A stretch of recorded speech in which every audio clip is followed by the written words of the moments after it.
Hi, my name is Alan McNaughton, and I wanted to take just a couple minutes of everybody's time to talk about self-mentoring. This is a practice that can be used to guide self-improvement for organizations that struggle with resources or time necessary in order to pair people up to improve their workforce. Mentoring and coaching are also options that are available, but one of the nice things about self-mentoring is that it can be done independently. It doesn't require two groups to get together or set some time aside. It's basically completely self-paced. The definition of self-mentoring is an internal process whereby an individual uses intrinsic motivation to create a plan of action to address a perceived deficit in a certain skill. Basically, this is just a lot of fancy words to say self-mentoring is if you see something in yourself that you want to improve on. Self-mentoring is a practice you can use in order to make whatever that is better.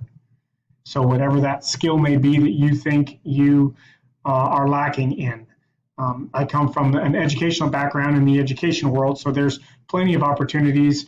For example, as a teacher, getting students to work in groups is an area that might be weak in. And so I want to improve that skill. So self-mentoring is one way that I could use to improve the skill that I would employ using getting students to work in groups. Kind of how to use self-mentoring, it is completely self-paced.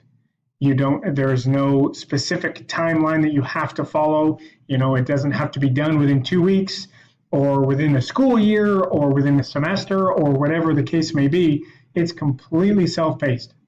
It is also self-directed.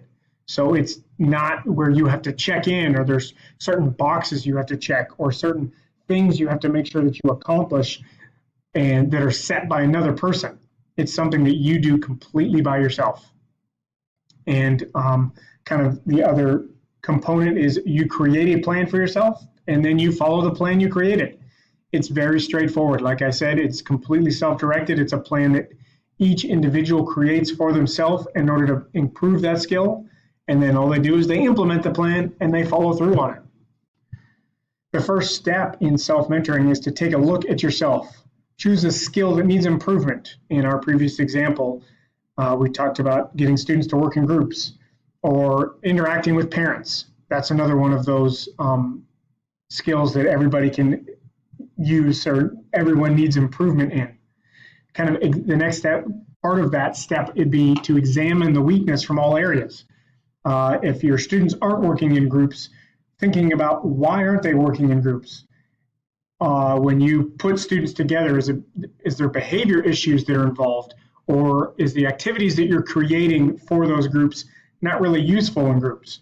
When you're talking about dealing with parents, why do you feel that you're struggling when you deal with parents? Is it because of the way you talk to parents or the amount of interactions you have or the information you share or the way you share that information?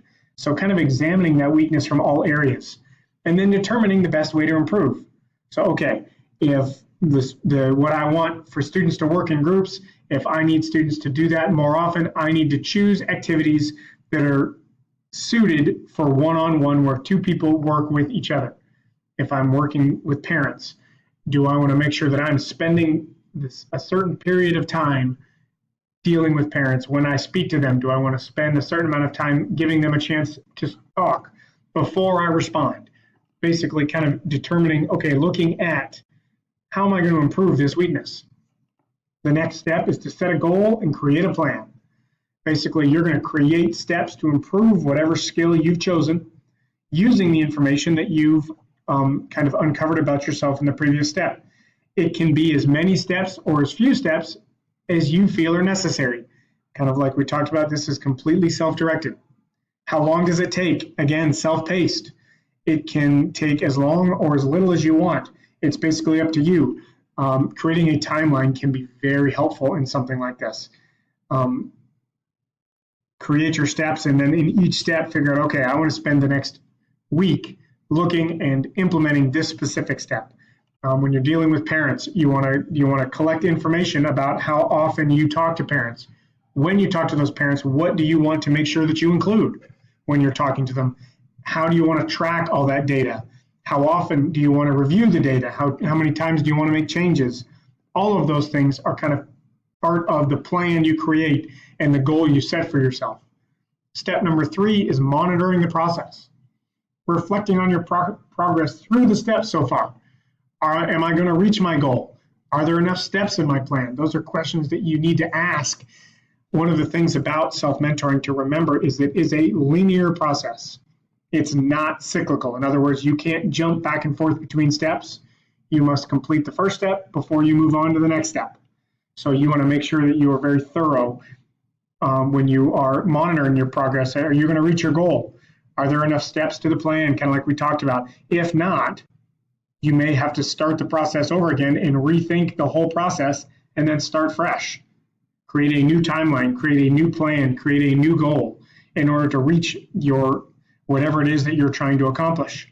If you realize your goal might be a little too all-inclusive, maybe you need to be a little bit more specific, narrow in on a specific idea.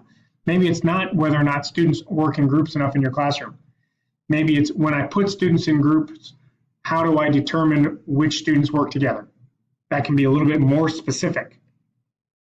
And the final step in self-mentoring is the process of self-monitoring. Did I achieve my goal?